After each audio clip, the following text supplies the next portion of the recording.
अष्टमी के दिन में दरबार हेलछी, पूजा के हेतु फूल लाले लाल लैलछी।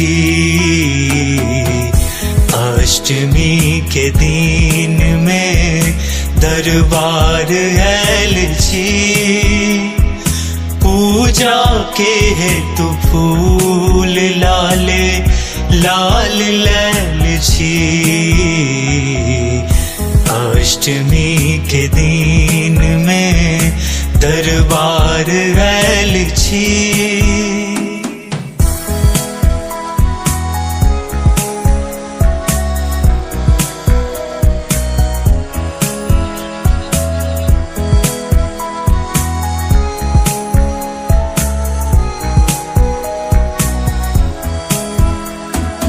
भक्तक अपार भीर पूजा को न करब, व्याकुल ये भेल मोन दुख सब आहाँ हरब।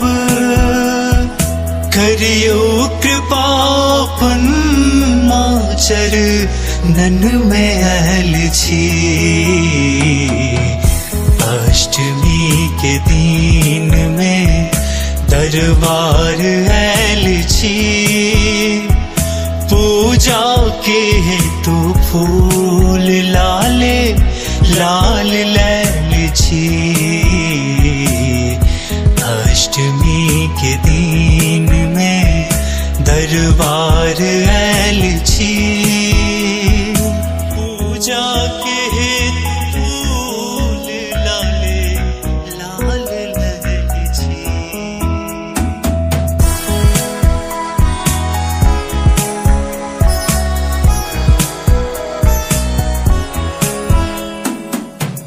फूल गंगा जल मां स्वीकारता करूं, दर्शन को ना करब से जुगारता करूं। माला अरहुल के बना होम लैलछी।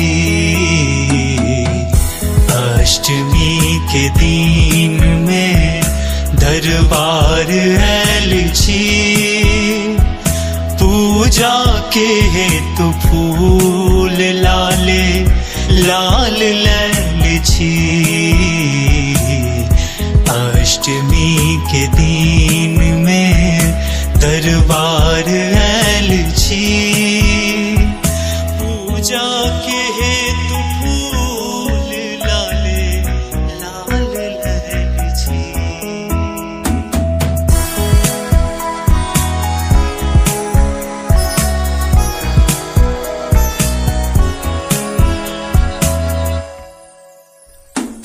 विनती सरस करैया भौठार कोन में, आहाँ स्वरूप के सदा रखने यमोन में।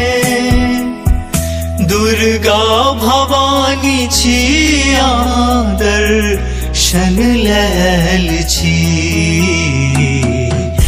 अष्टमी के दिन में दरबार हेलछी, पूजा के हेतु फूल लाले लाल लैलछी।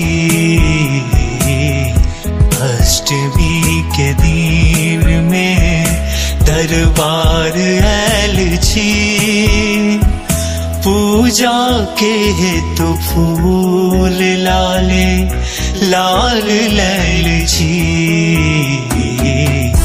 अष्टमी के दिन में दरबार हेलछी, पूजा के हेतु फूल लाले लाल लैलछी। अष्टमी के दिन में